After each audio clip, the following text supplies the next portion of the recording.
Welcome everybody. It's nice to see some new faces and see some new names. Welcome to the session that we're running this afternoon, which is all about understanding people and driving results on the back of that.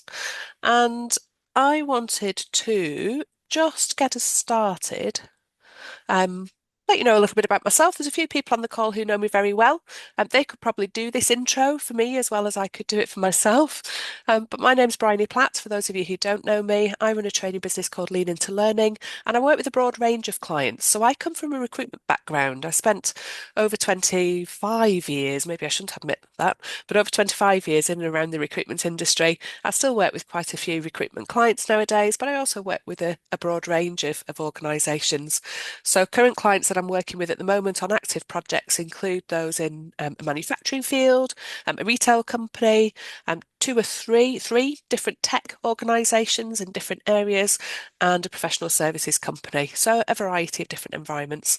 I've spent over 15 years working in a learning and development role, working as a business partner to leaders in organisations and business owners, and I consider my superpowers to be in two different key areas. One of them helping teams to build effectiveness and performance, and then also increasing the capability and confidence of managers and leaders.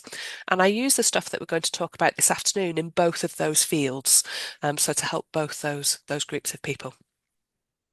I'm going to start with an image. I'm going to pop an image up on the screen in a second. What I'd like you to do is to have a look at that image and tell me which number you think the car is parked in. So let's pop it up. If you figure it out straight away, I know at least one person on the call who will be very competitive about this. Um, she's just taken herself off mute, so she knows exactly who I'm talking about. So I'm going to put this up. If you figure it out straight away, please will you keep it to yourself and don't shout it out straight away. And let's give people a chance to try and get it. So here are the one car in the parking spaces. So try and figure out what number parking space you think that car is parked in. Give me a wave if you think you've got it. Ooh, interesting.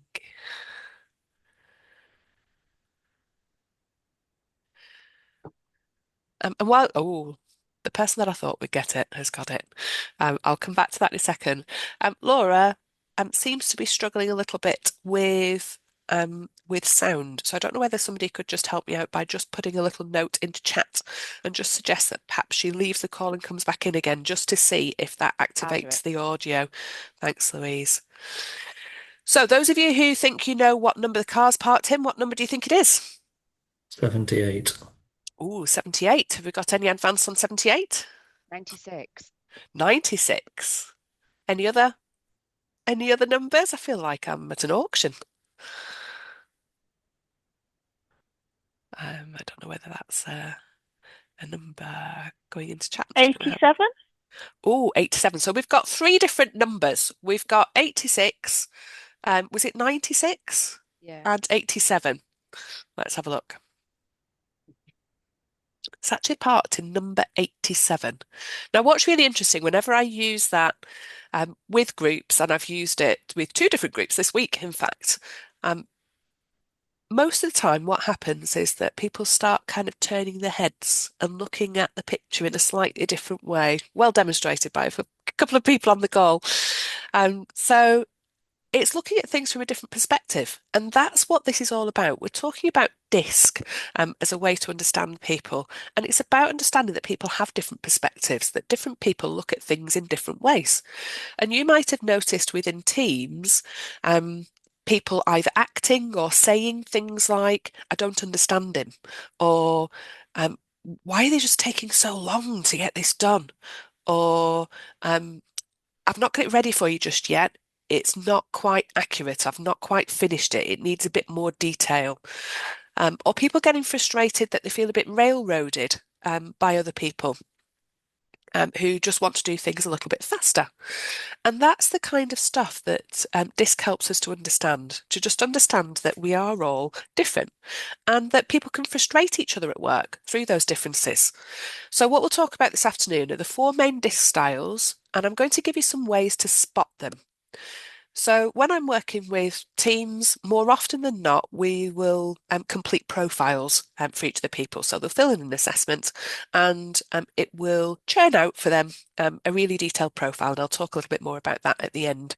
But there are also ways that we can spot it. We can spot behaviours, we can spot the way that people communicate, and we can spot it in written communication as well as in verbal communication. We can look at it in body language. And that helps us to guesstimate, I would suggest, what style somebody might be and be able to adapt our style to help us get better outcomes with them. So we'll look at how those different styles then communicate, how they decide on things, how they might respond under pressure. We'll look at where there might be friction between different styles. We'll look at how better managers adapt their approach to different people, and we'll consider some practical ways to improve communication and team effectiveness straight away. So some little pieces that you could take away and start doing this afternoon. And then towards the end, I'm just going to talk you through how I work with clients on this kind of stuff. So I'd like you to look at the screen and look at all those words that are listed on there. And I'd like you to pick out the three that you think best describe you. And I'd love you to put that into chat.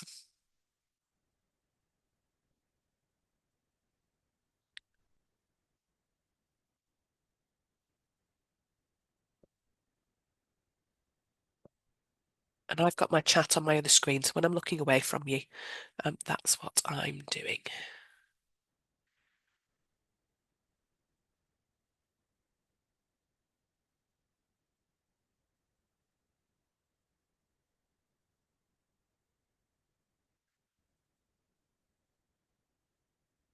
So we've got a couple have gone in there already. So we've got tactful, accurate, and patient. We've got competitive, strong-willed, and enthusiastic. We've got optimistic, accommodating, results focused. We've got patient, accommodating, competitive. And what do you notice straight away? Looking at those, what do you notice?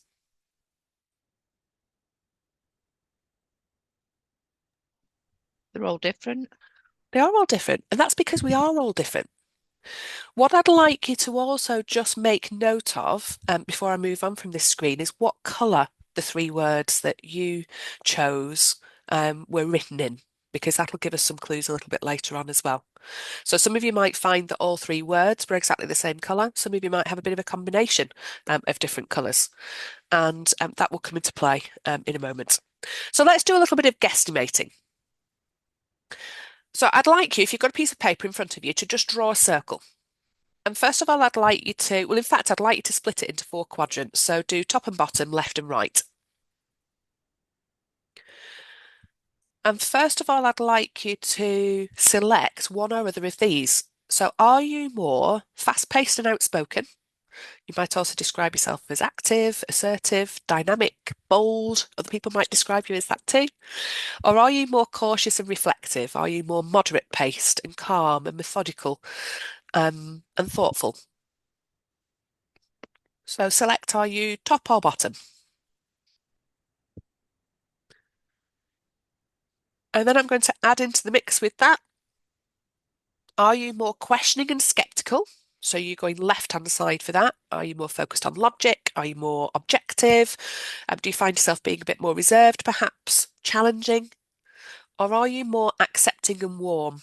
So people-focused, empathetic, receptive, agreeable. So are you top or bottom of the circle? I'll go back just in case you want to have a look at that again. Are you top or bottom? And then are you left or right? And this is, I'm going to be really clear, this is guesstimating. This is not scientifically valid. This is just looking at which would you say you're more of.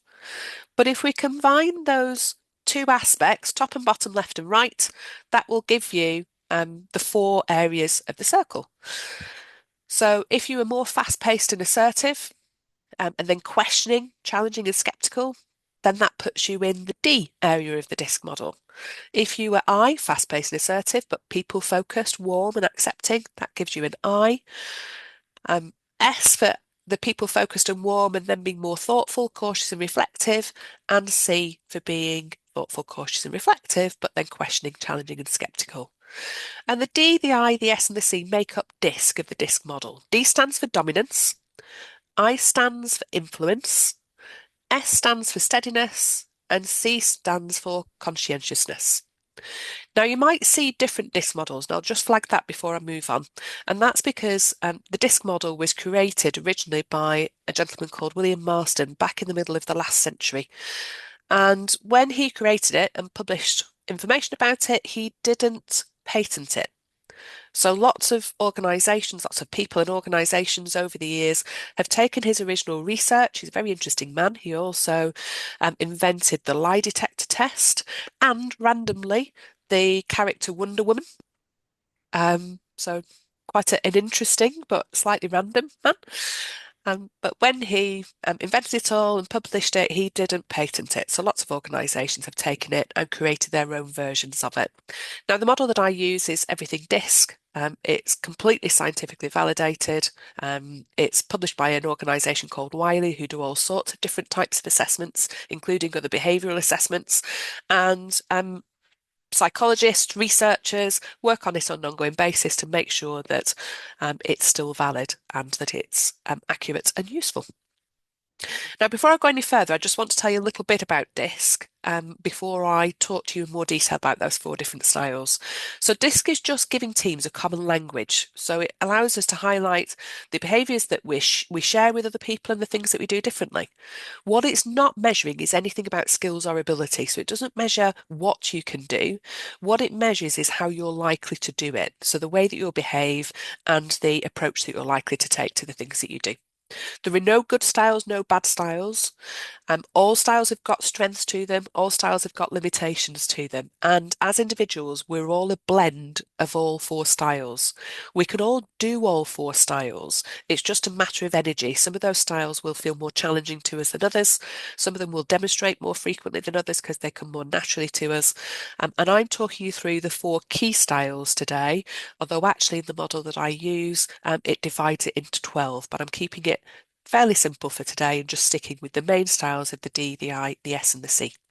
But what it helps you to do is to understand why people do the things the way that they do. So why we do it as individuals and why other people around us might approach it in a slightly different way. And in teams, that just helps us to become less judgmental and more understanding of each other. We can recognise how we perceive other people and also how they might see us, which in teams again helps them to give feedback and to take that feedback on board. We can adapt our approach, which helps us to build better relationships and communicate more effectively. And it's also about valuing the areas that we have real strengths. To identify perhaps what's really working for us and how can we harness that, but also things that aren't working quite the way that we want them to, and what we can do to get the results that we want. And if I give you an example of that, we might recognise. So, in fact, I'll give you a specific example. I've got a client at the moment that I'm working with, and when I was first talking to her a few weeks ago, through some of the conversations that we had and the interactions back and forth on email, it was fairly clear to me that her likely style was more of a C style. And C styles are all about accuracy, detail, wanting information to help them make decisions, wanting to make the right decisions. So I knew that what that particular person needed from me was that detail. They needed the step by step. This is how we would work. This is the process. These would be the dates that I would need certain things from you and things like that. And by providing that information, both in response to questions that she was asking me and just realizing that's what she needed from me, that helped move her towards a situation where she felt that she got the right solution for the needs of her team. So just as an idea. So here are the 4 key styles. So D, as I said, for dominance. And the descriptors or some of the behaviours that are demonstrated on a regular basis by people in this area of the model are that they're quite direct, they're very results focused, pretty firm in their approach, and they're strong-willed, they're competitive. So some of you had some of those words in the 3 that you chose earlier on. I can see quite a few of those coming through. I stands for influence, and the kind of descriptors that we have there.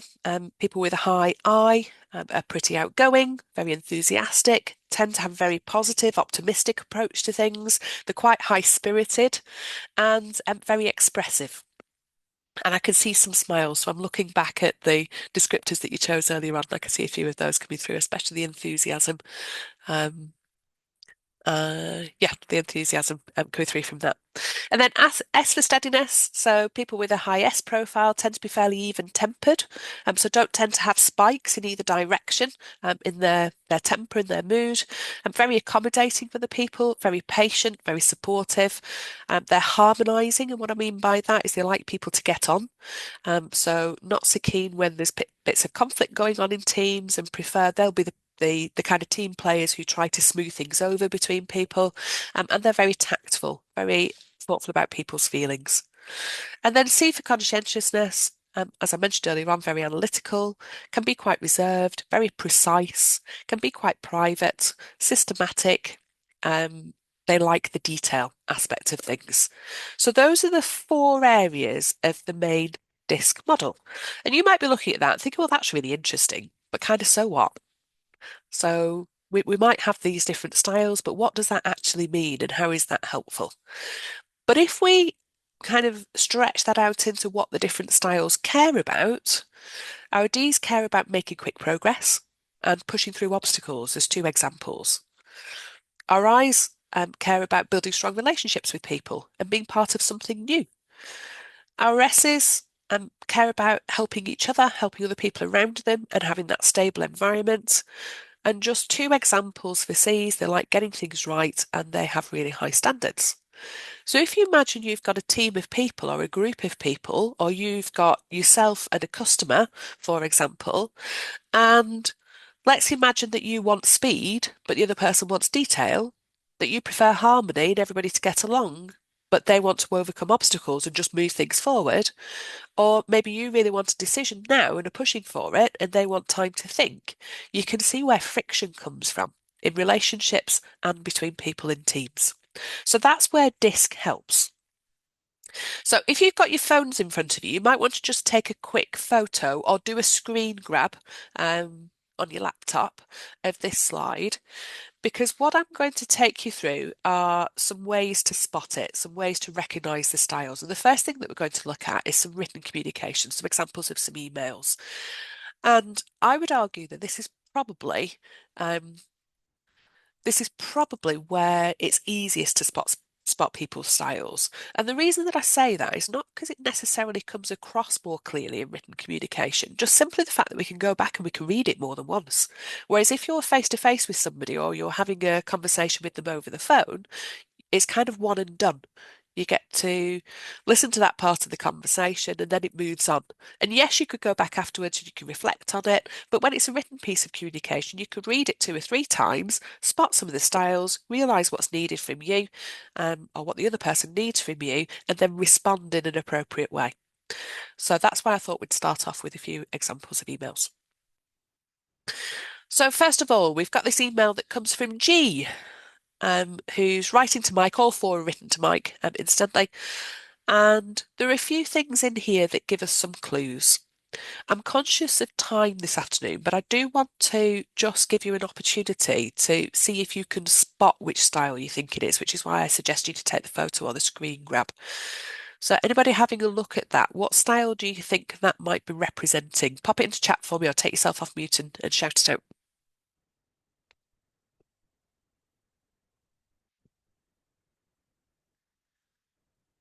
What do we think it might be?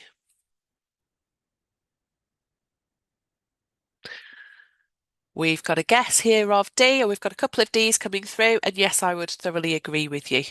And the reason that this is probably written by somebody with that D style, there are a few things on there. First of all, it's short and to the point.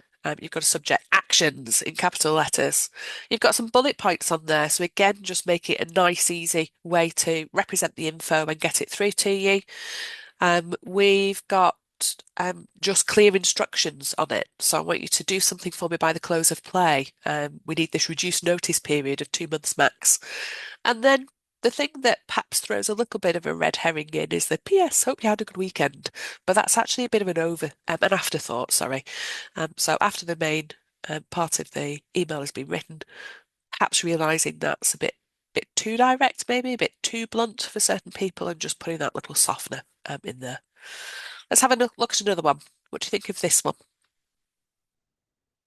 What style do you think this one might be? From Helen.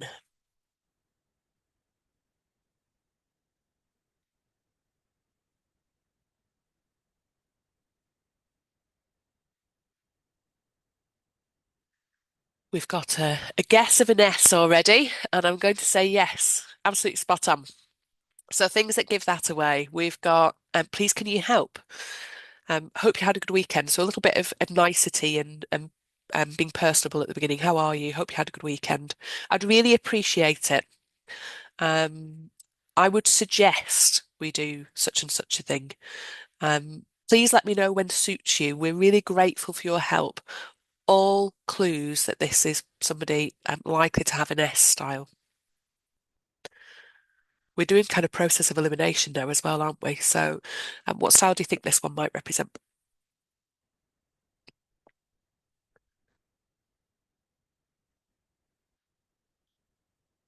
Just checking for chat. See how quickly one goes in. And we've got a few guesses going in there already with C's, which is absolutely spot on. I perhaps made it really obvious with this one, talking about Gantt charts. But we've got the date in the subject line. We've got shortened versions of things, so just FYI. We've got 8th of May, again, specifics. We've got an agenda attached to it. We've got minutes attached to it and the Gantt chart. We've got a RAG system, a red, amber, green system to highlight what's on track and what's not on track. And then we've got the specificity, which is quite hard to say as a word, but specificity of I'm leaving at 17:15 on the dot, not a minute earlier, not a minute later. Again, just being very specific and detail oriented. So likely to have come from a C. Would you always read an email with that kind of level of detail to give you the clues? Maybe not, but I wanted to throw a few different examples in to give you things to spot. And then our last one, by process of elimination, is likely to have been written by an I. A few things in there. We've got the enthusiasm of the chow mic in the subject line. We've got some emojis that can be quite common from people who've got an I profile. It's not always an accurate representation, so don't read an email and think emojis means an I style. It doesn't necessarily, but it can be quite common to see them in there. It would be amazing to use something. I'll volunteer to go and check it out. Just shout if you need anything else. Lots of exclamation marks, huge thanks, all different kind of clues that gives an indication that this person's likely to be an I style. So those are some ideas that you might spot in written communication. There are some other things that you might spot in body language and other non-verbal behaviours. So if you were to observe somebody with a D style, you're likely to see things like a strong posture, likely to have quite a strong voice, not necessarily always loud, but quite often loud and really confident with it. Being very focused, being quite serious, and some of their hand gestures might give you some indications as well. So strong hand gestures. And when I say chopping, I mean things like this, or even pointing. And what's quite interesting is that over the years, the politicians have obviously been told that that might not go down very well to point. So you might see people doing this nowadays instead. I'm trying to make sure that you can see what I'm doing. So not quite pointing, but still nearly there.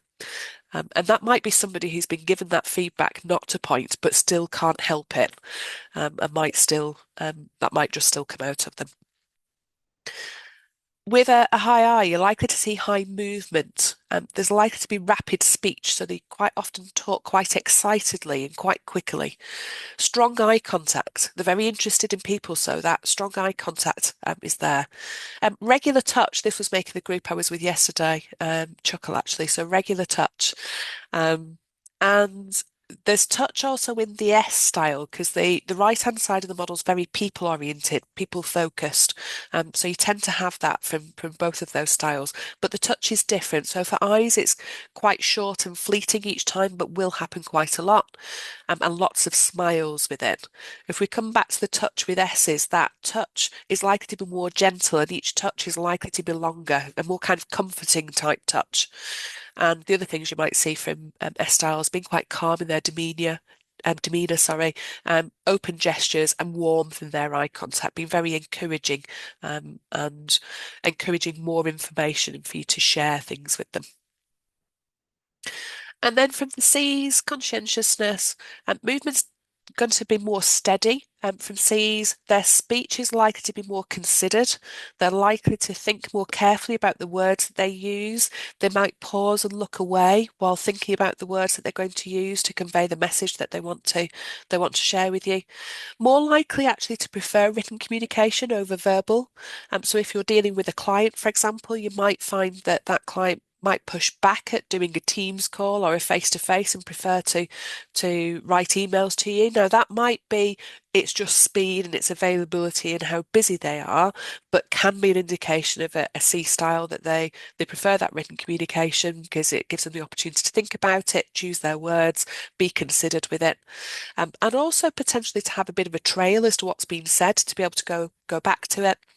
And I mentioned being quite private earlier on. C's are quite happy in their own space with their own company. So you might notice some of that too. In a meeting, this is helpful, I think, in two ways. One of them because it helps you spot it, but also it helps you adjust your approach to things to cater for these different styles. So I know this is quite small. I noticed that we've gone kind of prescription windscreen, a few of you, to try and read it. But the D styles prefer meetings that have got less small talk, less side chatter, that get to the point and get the information that needs to be discussed done and be able to get on with the rest of the day. So they appreciate an agenda or a list of discussion points that people stick to. They appreciate a shorter amount of time. They appreciate knowing how long it's going to be and that the meeting's kept on track. I styles like to be able to talk. They like to be able to interact. They flourish when they're given the opportunity to tell people their point of view and like to have open discussions with other people. S styles tend to prefer to know what the meeting's about, for example, and be able to prepare for it, maybe even psych themselves up a little bit for certain aspects of it if they feel that they're going to be less comfortable. They also prefer meetings where everybody has a chance to be heard. So if they're coming into a meeting just to listen to one person talk and dictate, that's not going to appeal to them at all. They want to they want people to have their opportunity to have their say. And the C's don't respond well to being asked to make big decisions. They don't like to be rushed. They don't like to be pressured. So again, an agenda is really useful for the D's to keep people on track, for the I's to know who's going to be there and what opportunities there are going to be for them to catch up with people. S's like to have that outline or agenda in advance to be able to prepare for it, reflect, think about what their opinions might be on certain things. And C's like it to be able to prepare, especially if decisions are expected in the meeting, by being able to pull the information together, the data, be able to answer questions and be confident that they've got everything that they need for it. And then they will want all the details before being asked to form a stance or express an opinion. So you might spot that, and that might give you clues as to the styles. But if you're fairly confident of what style you're dealing with, either in a team meeting or perhaps with customers, those might give you some ideas as to how to adjust your style in that meeting setting. So let's have a look as well at how people might see each other, how the different styles might see each other. So this is about perception. It's also about kind of overdone strength. So I said that every style is a good style. There are no bad styles, there are no good styles. Where things start to cause friction in teams is often where a strength's being overdone, and it's kind of tipping over into being perceived as a negative as opposed to a positive. So giving you some examples for Ds. The way that people might be perceived as a high D, especially if they're overdoing things, is having perhaps a lack of concern for other people. On the left-hand side of the model, the Ds and Cs are more task focused, so less people focused. So that might come across in that lack of concern. They might come across as being a bit impatient or a bit insensitive with people. It's not necessarily that that's what's meant, and more often than not, it's not meant like that. It's just part of the behaviours and the style of each of these as we go through that mean that these things might come through and might be perceived by the people around them. Eyes, that creativity, that enthusiasm might come across as a bit of impulsiveness, might come across as a lack of follow through and a bit of disorganisation. With S's, they might come across as being overly accommodating. It can be quite easy to walk all over an S because they will want to help all of the time, less likely to push back and challenge if they're being given too much work to do, for example, or expectations are too high of them. Tend to avoid change, and that can be perceived as a negative by other people, that they might seem a little bit kind of stuck in the mud or reluctant to consider things, and can come across as being quite indecisive. And my style, just to give you an idea, I'm an SI, so I can see all three of those things that are listed on there, and some of the I's as well. So I can definitely be overly accommodating at times. I do know at times that there might be more of a likelihood that I want to stick with what I know or the way that I've done things that I know has worked for people in the past. Um, I do sometimes say, oh, just put your D hat on for a second and make a decision, for goodness sake. I kind of talk to myself about it. And then the C's can come across as being overly critical or overly analytical. So if you imagine them being sat in a meeting with a D, for example, who just wants to get things done and move on, and the C is asking more questions and wanting more information, not wanting to make a decision on something, wants to go away and reflect on it, analyze it, etc., you can see again where that might cause friction between those two particular styles. So, adapting your approach, some ideas of what you can do with each of these styles to get better outcomes. With D's, it's all about just getting to the point. So get to the point quickly. Lead with outcomes and decisions as opposed to lots of background. Perhaps give them some written information beforehand to just scan. So if they need to have some context, perhaps give them that beforehand. They may come into the meeting having read it, they might not, but it allows for that context and background to be offered, but not to take too long in the actual conversation with them. Be clear on decisions that are needed. Keep it concise, keep it focused, avoid any kind of over explanations or too much detail at the beginning of the conversation. What's quite useful is to offer options. So rather than saying, what shall we do about, to be able to say, this is a problem that's happening at the moment or an issue that we've got. Here are three different ways that we could move forward. The pros and cons of each are this and that. Which do you think we should do? And they're more likely to appreciate that. And you can also, with a D, so if you imagine giving a D feedback on something, you can challenge them directly. You don't have to choose your words really carefully. They respect clarity and you being upfront and honest with them over careful wording with it. With I's, start with connection, start with rapport. Bring energy into your message so your delivery matters when you're talking to an I, both in written communication and in verbal communication. What's really useful is to link it to people and impact. So talk about who's going to benefit from this project that we're just starting. Talk about what's exciting about it. Allow space to talk it through. They do quite often think out loud. Again, that's my I style that comes through. I am somebody who thinks things out loud. And then keep them focused on outcomes. So talk about what happens next, what steps need to be taken, what their role's going to be, what you're expecting them to do. Something that I've not put on there, but that would be useful is an action plan. So if it's been a meeting, have some form of minutes. Minutes makes it sound really formal, but just an overview of what's been discussed and what actions different people are taking. You're likely to need to follow up with I's to keep them focused.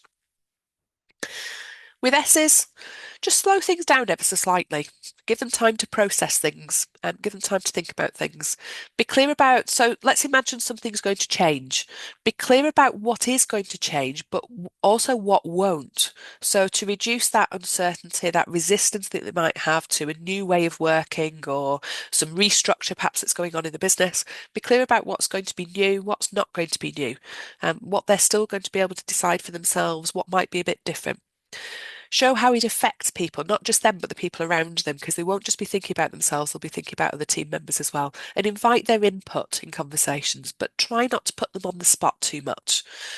Give them space, but not too much pressure. And then provide reassurance and follow through. And then with C's, bring the facts, bring the data. Tell them why, give them detail, give them rationale to things, be structured and organised in what you give to them, give them clear steps, talk them through a process, talk them through the logic that's gone into a decision, be specific, Avoid being vague or ambiguous in your language and your approach to it. Give them time to think, give them time to process, to look at the numbers, for example, themselves, to check the dates and the timeline out on something before you expect a response on it. And be open to questions and scrutiny and just see that as they want to ensure quality. They want to ensure that something's been done well. It's not them being overly difficult. It's not them being awkward. It's just they want it to be right. So those are some ways to adapt your approach with C's. So what I'd love to hear is any light bulb moments or penny drop moments, if you want to think of them that way. So I've rattled through and talked through that quite quickly. But as you've been going through, what's it made you think? What's it made you consider might be a good move moving forwards? If you could think of somebody around you and think what their style might be, what might it make you do differently? And if you want to tell me verbally, feel free to take yourself off mute and tell me verbally. If you want to pop it into chat, then do that, whichever's more comfortable for you. So one person's already popped into chat that they feel that they're engaging with a team member incorrectly. So incorrectly is quite a strong word. Doesn't surprise me knowing what style you're likely to be that that's the word that you've chosen. And all I'd say with this kind of understanding is think about what you can dial up and what needs to be dialed down. So it's like little tweaks. Do you want to tell me more? I wasn't going to put you on the spot, but But you are. I just think I'm approaching this person the wrong way.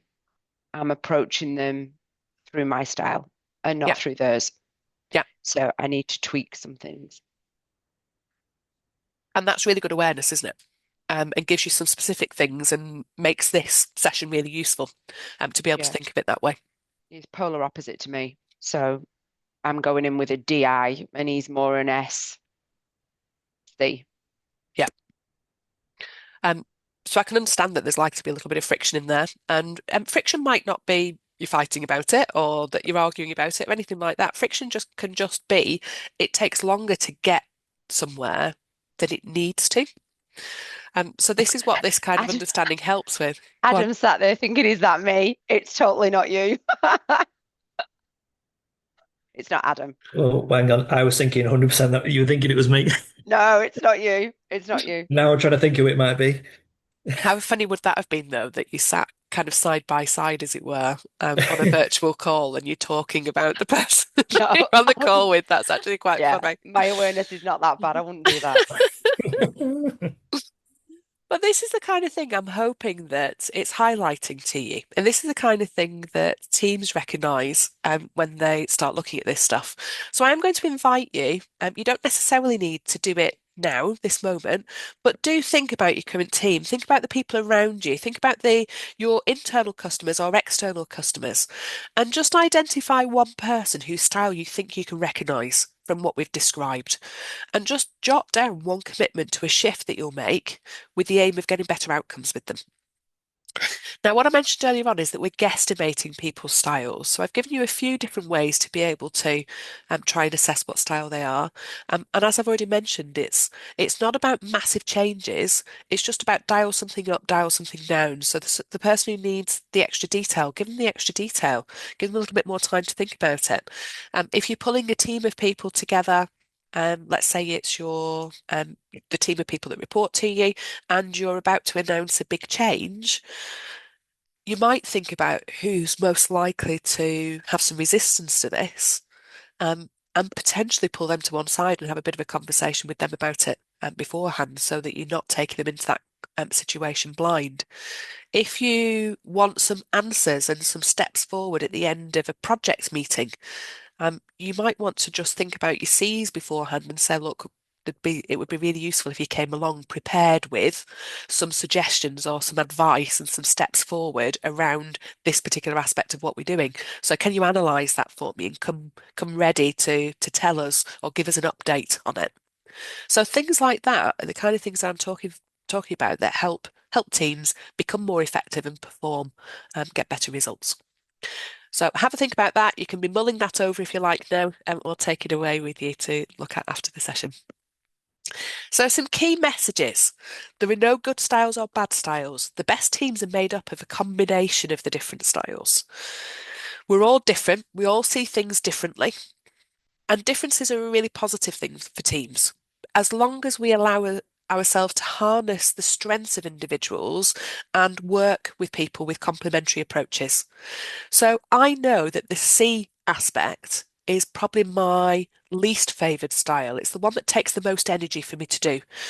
When it comes to a Friday afternoon and I've got the block of an hour in my diary every Friday that says, do your accounts, I kind of give that the side eye and try and avoid it on a regular basis, and then hate it when once a quarter I need to do all of it in one go to be able to submit it to the accountant. But if I had somebody that was working with me who was really good at that stuff, I'd do the stuff I'm really good at. I'd get that person to do the stuff that they really enjoy, and together we'd be working really effectively together. So it's allowing teams to pull on the strengths of each other. We don't put people in boxes. So although I've referred to high Ds and high Is this afternoon, we can all do all four of the different styles. So it just takes a little bit more energy. Think of it like stretching a rubber band, though. So the more we flex our approach, Louise said it perfectly earlier on that she's interacting with somebody at the moment in her style, in her preferred style, as opposed to theirs. So the more we flex that rubber band, the easier it gets to do it. Or if you think about it as blowing up a balloon, first of all, we prepare to blow up the balloon. We give it a bit of a stretch. That's us kind of thinking, right, I need to adjust my style. And then when you start blowing it up, the first time you do it, the first breath that you put into it, it's actually quite difficult with a lot of balloons. But the more you blow into it, the easier it gets. If you were to allow that balloon to deflate and pick it up again the next day and blow it up again, it'd be a lot easier. So we don't form these habits overnight. We keep doing it, and the more we do it, the easier it gets to do. Um, and be aware of energy. So be aware of your own energy. Be aware of when you're stretching and pushing yourself to demonstrate a style that's not necessarily as natural to you, as comfortable to you. It does take more energy. For those of you responsible for teams, think about your team's energy levels. So if you're asking somebody to work on a project that takes them outside of their natural style, so let's take my example of you've asked them to analyse a big piece of info, be aware that's going to take more out of them. Perhaps expect a little bit less in other areas from them for that day or that week if it's a longer project. Perhaps even think about what can I give them to do that they will find rewarding and will replenish those batteries for them. So something that fits naturally that they'll really enjoy. So think about that if you're leading teams. So what I wanted to wrap up with is talking to you just briefly about how I help teams and businesses with this kind of stuff. These are the kind of piece of feedback that I've had over the last few weeks from teams that I've been working together. So I've been working with a tech team in this last week or so that are based, they do lots of project work, and the kind of feedback they were giving me is about how they feel that by the end of projects things should be slicker, it should be quicker, people should feel more included in things. I ran a big team away day a couple of weeks ago, and one of the people at that, who was from the people and culture team, said, I'll be honest with you, Brian, I thought it was just going to be really fluffy. I wasn't sure that I was going to enjoy it. I wasn't sure that other people were going to enjoy it and how it would land. But I think it's been really eye-opening. I think it's going to be really useful to us as a business. A couple of other examples about it, getting you to reflect inwards. Finding it interesting to understand your own profile and how you behave can either help or hinder working relationships. And again, talking about self-awareness, so understanding your own style makes everything else make a bit more sense. And then a little bit of feedback on a particular session that I was running with another recruitment consultancy, and how that had gone. It did literally get to 4:15, and I said, right, let's start wrapping up. And there was a big groan from the room, which was actually quite nice to hear. So ways I work with businesses on this, three key ways realistically. One of them is in taster workshops, a little bit like what we've done today, but in person. So if in your business you do things like away days or company conferences or even client events where you've invited clients in and you think it would be useful to share something that they might find really helpful, I can help businesses with that.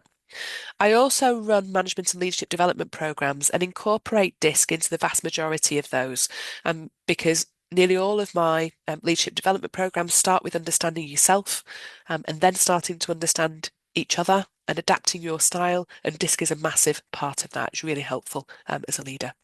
And then I also run a one-day workshop on team effectiveness and performance. And I've run 3 of those actually over the last couple of weeks, which have all gone down really well with the different teams that I've been working with on those. When I'm doing the management development and the team effectiveness workshops, we work with a profile. So the taster workshops, it's very much like we've done today, a little bit of guesstimating. Here's an introduction to the different styles. What style do you think you might be from these descriptions? What style do you think other people are from these things that we can spot? But there are also a full detailed profile that we do. And when that's done, it generates a 20-page profile that's very individualized and personalized to the person. And it talks them through their style. It talks them through what their priorities are in their approach to work. It talks in detail about what's likely to motivate them, what's likely to stress them, as well as the really useful stuff around how do they react to the different styles and how might they connect with the different styles. So it gives them a kind of personalized index to take action, listing each of the 12 styles as opposed to the 4, and what the goals of those different styles are, how they might judge other people, how they might influence other people, how it might come across if they're overusing it, how they might come across under pressure, what fears they might have with that particular style, and then tips how to increase your effectiveness with each of those 12 different styles. And one lucky winner from this afternoon's session, I'll do a draw afterwards, will win a free profile and a 60-minute one-to-one with me to run through it. What everybody who's done one of the full profiles also gets, so within the business that they've come from, everybody that has completed a profile in that business gets loaded onto this Catalyst platform that comes from Everything DiSC. And there are a few really useful things on there.